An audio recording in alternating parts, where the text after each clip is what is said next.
Hello, everyone. My name is Sabine Reinecke. I work at FiBL Switzerland. I'm the policy analyst, and I also work in the beautiful project of Organic Climate Net. And it's my pleasure to meet you here today to talk about organic climate farming and beyond. I would like to speak about three different aspects with you. Of course, I would like to very briefly dive into the important role of carbon farming, especially organic carbon farming for climate, but then really looking beyond just carbon and at the many functionalities that organic farming provides to society. And then a few words about our project, Organic Climate Net. Organic climate farming is the concept that we use in the project to really highlight the key role of organic farming for addressing climate change mitigation and adaptation, but also much more and beyond. In the project, we have an understanding of agriculture in the context of climate change that has three key dimensions. So the one first and important one, of course, being that agriculture itself is a contributor to climate change with about 10%. It has really a contribution to make to the emissions in the EU. But looking at the broader food system, this might even be as big as 1/3 of global greenhouse gas emissions coming from the sector. But at the same time, food production in the agriculture sector itself is also at risk of the impacts that climate change creates. Speaking not only of the increasing droughts, but also changing weather patterns and so forth. And the most important third dimension, one that I want to also highlight today in my talk, is the key role that organic climate farming can also play in this three-dimensional situation to mitigate, but also adapt to climate change. Coming to this very first role, the climate mitigation contribution, it's important to highlight how organic farming is really one of the approaches that really helps reducing, storing, but also enhancing and maintaining carbon stocks. So when looking at the greenhouse gases that are really relevant, what is important to bear in mind is that organic farming really does the job without dependence on chemical nitrogen fertilizers. And also the nutrient losses are really minimized. At the same time, we have soils rich in carbon that really store, but also the plant itself, the biomass is important here. We also have a strong encouragement of integrated systems like agroforestry that have an additional capacity to store additional carbon. And there is a certain sense of forbidding the clearing of important ecosystems and their services, be it forests, grasslands, or peatlands. But again, this is just one part of the story because many of these aspects are also related to other co-benefits like animal welfare, water quality, or other co-benefits. I like to share with you this little graph that illustrates how organic, in terms of the carbon that is stored in soils, really strikes the balance only after a certain years, like when there's this buildup of organic matter in the soils, and this is where organic really outperforms other conventional systems. At least this was the case in this project of us.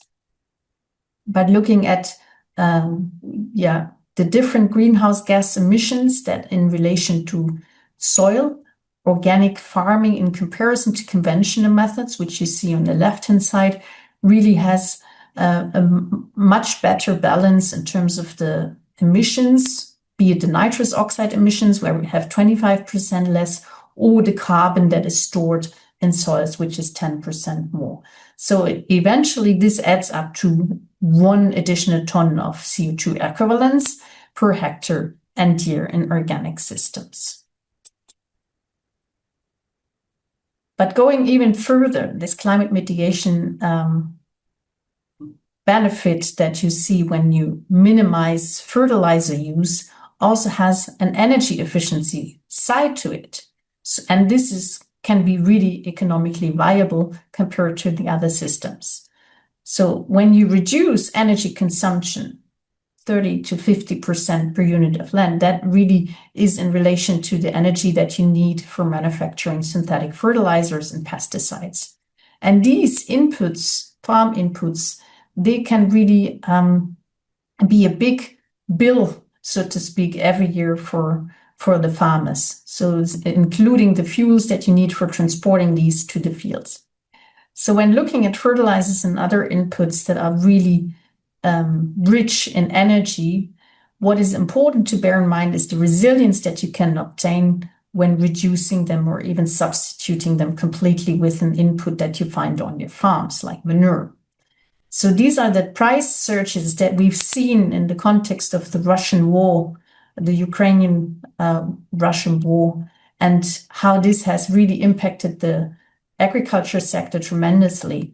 And if you now have a system like organic, where you're independent from these volatile global energy and fossil fuel markets, this really increases the independence of your sector and helps really increase food security in the long run. So it is not just a thing that is nice to have for whatever environmental reasons, but it is also a geopolitical necessity to think of organic in this sense. So that was the mitigation and energy part of the story. Now let's move a little bit to the adaptation story and looking at the many climate impacts that we already have all over the globe. And I like really pictures like this. And this is a field, or these are actually two fields in Switzerland at the same rain event. And you can tell straight away which is the organic field, because after these heavy rains, these soils really were soaking the water up like a swamp. So organic soils are much better when it comes to this aggregate stability. And you can tell high organic matter content and soil cover really, really help preventing not only that with these events you don't have runoff, but you also particularly avoid that your nutrients and the water are lost. So in the long term, this increases soil fertility. Organic soils are much more resilient to floods, droughts, and land degradation. And most importantly, they are also more diverse in microorganisms. And this again improves the mineralization, including in dry seasons. On top, organic has much higher crop diversity. So seeds are preserved, and particularly there's crops that are resistant to pests and diseases, and they need, as said, less inputs, which makes also the farm system more resilient. But particularly farmers can also evolve as they adapt to the changing climate with new cropping systems based on this crop diversity. So again, we have an incredible reduction of risks on the farms, and that allows to stabilize the agroecosystem and to stabilize also yields over the years. So the gap in terms of the yields, conventional versus organic, is expected to really close over time, and thus improve food security that we can achieve through the organic systems. And particularly when looking at the lower production costs or input side costs, this is really over the long run an economic advantage. And one day we might even see this in lower insurance prices and also the advantages in retailing for organic products. But let's have a look at things that maybe are of most interest to you, which really is in relation to the soil management, and what examples exist in terms of practices that can really improve the soil organic carbon content or avoid the loss of the same. So, and one of the management measures that we really like to highlight is composting manure. It really is a key approach to increase soil organic carbon. But of course, this may also be combined with other practices, like, for instance, legume crop cultivation is very important also because it helps substituting the fertilizer. Green manure and cover crops are also another interesting approach, particularly since they also help suppressing weed, they fertilizer, and they keep the soil intact. So key message: add organic matter wherever possible, be it compost, be it residues, straw, and it is really also important to have it when it comes to water. Another message is extensify, avoid agriculture on peatland wherever possible, which has to do with the carbon richness of peatlands that, although covering just 3% of land, they are twice as rich in carbon as forests. And a last intervention or management approach is reduced tillage or no tillage where possible and suitable for soil. This may not be always the case. But let's come to a core principle of organic, which I would like to dive a bit deeper today, because it is probably also of most interest for you. So looking at the integrated systems, for us at FiBL, it is very clear that organic systems include animals, and we would also like to avoid simple methane carbon calculations that provide a possibly false picture in terms of the bad role of livestock in terms of climate change. Livestock are an integral part of organic holistic systems. They are really important in nutrient cycling. Without animals, we would need fertilizer, artificial fertilizer, and that again would be bad in the balance of carbon. So composted manure, I said it already, rather than fossil fertilizer, and particular animals on the fields also increase the soil organic carbon. They help really sequester literally by trampling on the fields. And there also is the problem that nitrogen fertilizers, in contrast to animals, they really deplete soil organic carbon. So important to bear in mind is that you find an equilibrium between manure and fertilizer, and it is most and foremost a question of management. It is not so much a question of whether to go for artificial fertilizer or livestock. Organic systems are seeking a balance, and there are key levers that you might want to consider in terms of outbalancing the methane carbon calculation. So one of them has to do with herd size. There's a certain holding capacity of land, and this is important to bear in mind when planning the herd size. And we are in favor in the organic system for extensive systems, and not only in relation to the climate issue. Herding in grasslands is the preferred option. Animals should not be kept 100% in stable housing, and particularly not with concrete floor. Grassland-fed animals are really the answer, in our opinion, and particularly where it's avoided that the animals get concentrated feed. Concentrated feed is a problem when it comes to land use change and the aspect of deforestation. Another lever that we have stressed so far in our research is the lifespan of milk cows, and I'm going to present to you a bit more in this respect. And also double-use breeds are, in terms of methane, the better choice. Let's also talk about the aspect of resource efficiency and other co-benefits when it comes to integrated systems with animals. Animals allow us to use land that is otherwise not suited for human food production.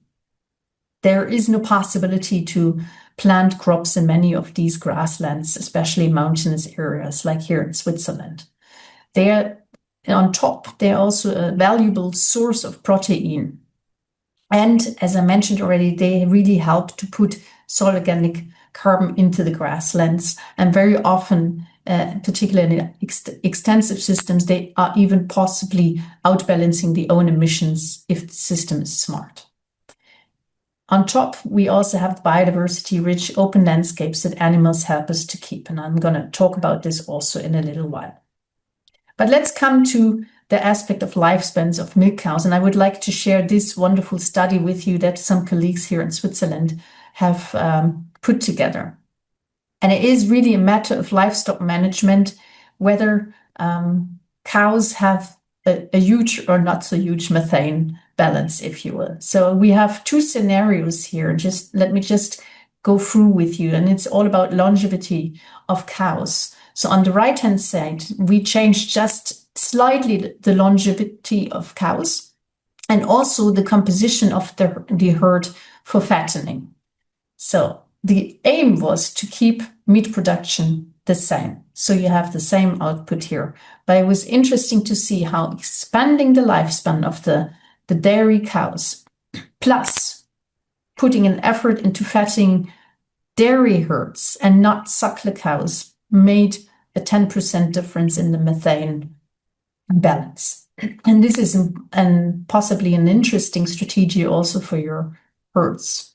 So what I really want you to take along is that just by setting the political target onto longevity with dairy cows especially, that you could really have a different balance.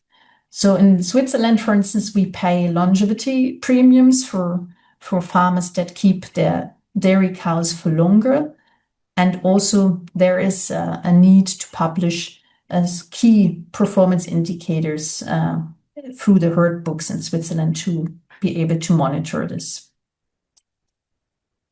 Another aspect in terms of extensive grazing, which I already said is the preferred system in organic, is how these organic livestock herding in grasslands are really important in maintaining the multifunctionality of threatened ecosystems, grasslands. Grasslands are really key, and this is a study I would also like to share with you, a study that has shown how grasslands really provide multiple ecosystems, be it the food, of course, that they provide through the animals, but also through the pollination that different species in these grasslands provide for anything that is growing outside of these grasslands. They are also important for climate regulation. As I said, the carbon sequestration in these fields can be really significant. And also they help protect against erosion and flooding. And not to speak about the cultural value that, of course, these grasslands also have in many of our countries. Switzerland would not be the same without our wonderful grasslands. Also in terms of conservation, for especially the specialist species in grasslands play a critical role.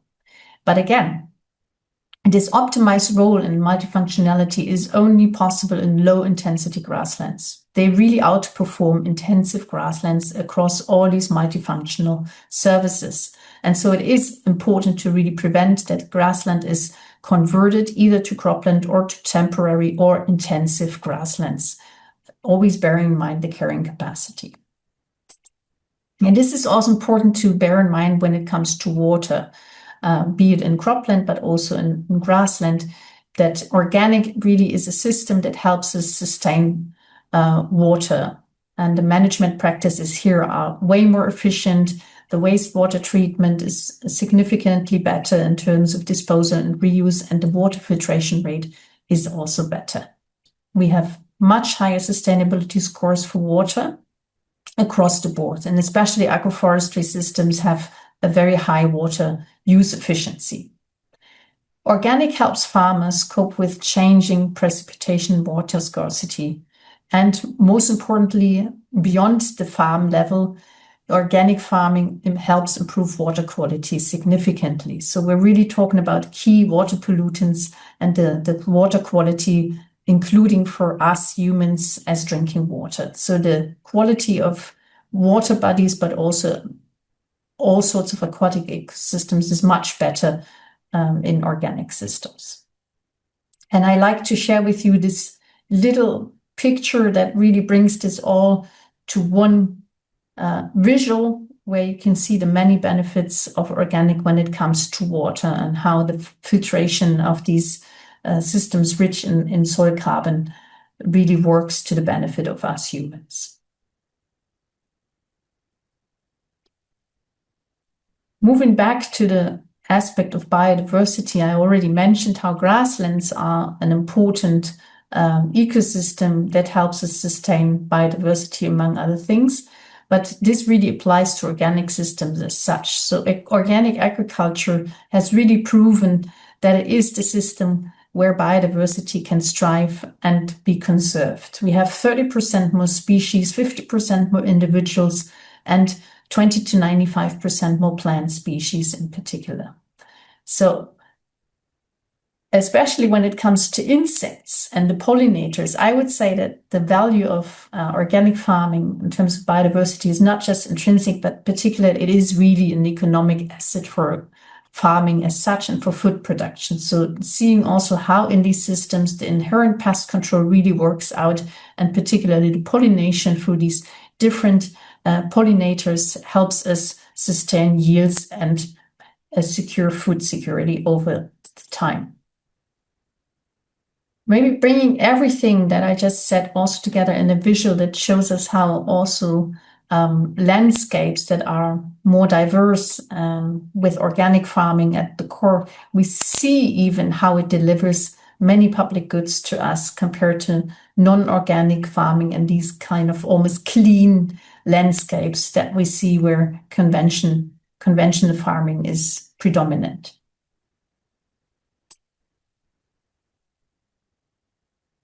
There's a little bit of the tendency to circumvent the going organic by going more into agroecological, regenerative approaches to farming. While organic is a very specific type of such agroecological systems, it is important to bear in mind that not all agroecological approaches are organic and are delivering the many services that I've just elaborated on. The problem really is that these systems lack clear definitions, despite principles and very clear principles and principles that even we as organic community might really agree to.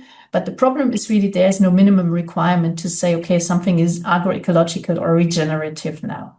Whereas the problem really is in this phased approach, starting at certain rather low minimum level of activities and only then moving towards better, more holistic approaches. As I said, organic is also a specific type of agroecological, but it is one that really is at higher levels in terms of the transformational achievements. So here, just for you to have a very quick look, these are, for instance, the 13 principles of agroecological farming, and you see there's many different levels in terms of how to move ahead with achieving them. And it is unclear as to where exactly you start being agroecological and where not.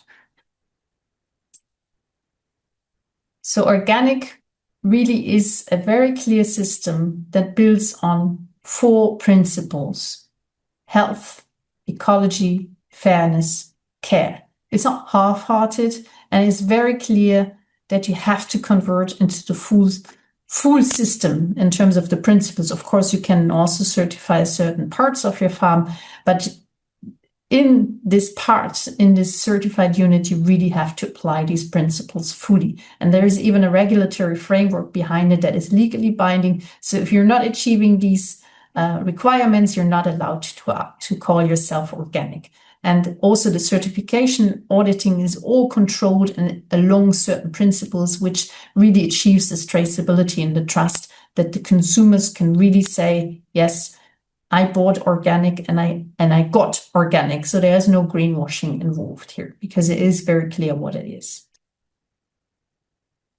So coming also a bit more into this consumption, economic and social aspects of organic farming, let's take an even bigger picture and look at what organic can achieve and accomplish also in terms of employment in rural areas, in achieving satisfaction for farmers in the profession, motivating a non-monotonous work if you're having such an interesting and diverse system, and particularly looking also at the farmer health and the neighboring communities. So the exposure with problematic substances is really low in organic, and that is a very strong value compared to other systems. Also for consumers, this health aspect is of course important. We have nutritionally more diverse local food systems with which are richer in vitamins, minerals, metabolites, and they are not containing pesticides and no antibiotics. And as I said, this is by law and it is traceable. And I shared already with you what the cultural landscape looks like when it is organic compared to conventional. And that has to do a lot with well-being of people and the farmers themselves. Having the right support schemes in place, organic is principally also suited to create higher incomes, but that also has a bit to do with the political will to reimburse the public goods and the services and the many that I have already shared today, and benefit the farmers that follow these practices. And apart from that, also the labor conditions and wages are typically something that where organic is superior to other farming systems. We set out to speak about the climate change benefits and beyond of organic farming. I hope that I made very clear to you today that it is not just about climate mitigation, but that organic has a big role to play in here. Also about climate adaptation, how organic really helps us in getting into a resilient future. But most importantly, organic is so rich when it comes to co-benefits, and particularly also those that have to do with economic well-being, income, local community, and the long-term viability and adaptability of the system. It's this systems approach that really matters, and looking at the system as a whole and resilient farming system where really the interconnections are clear on the farm, not only with the farm, but also the world beyond the farm and the community that benefits from it. And this is important also to bear in mind when developing policies further. I shared earlier that I'm part of Organic Climate Net project. This is the project I coordinate. And in our project, organic climate farming is really at the core. And we want to build the capacities for farmers to really strive in these practices. We have created or are about to create and coordinate a pilot farm network with more than 250, actually it's more than 260 organic farms already in 12 countries. Our focus is really on networking and training and to provide tools and methods for organic farmers to do farm-based carbon assessments, data collection, and also to develop the strategies. And what is very important in this context is that the strategies are also considerate of the co-benefits. This is the same holds true for the financial viability. So when evaluating the farm and also the business models in relation to climate change, we also have a very cautious look at these co-benefits and how to integrate that in the system. We have 17 partners in 14 countries. 12 of our countries are network countries where we are working with farmers. We have different systems, mixed systems, permanent crops and arable. And in Estonia, just for you to also know, we work with 27 farmers. I don't know how many of them are with you today. Maybe they are even able to show quickly by hand that they are among you, and you might find them later for a coffee break to talk about the project. The project is coordinated in Estonia by the Center for Ecological Engineering, and you have some of the partners in the room as well, Marit Mick especially, and also for you to know that we work in 2 different hubs in the country, one being more mixed farms and one with grazing animals. And again, I hope the hub coaches are with you today, which is Irie Kulvit and Tina Thompson. And with that, I hope you found the presentation interesting and valuable also for your conference. And I would love to thank you and keep myself at your disposal.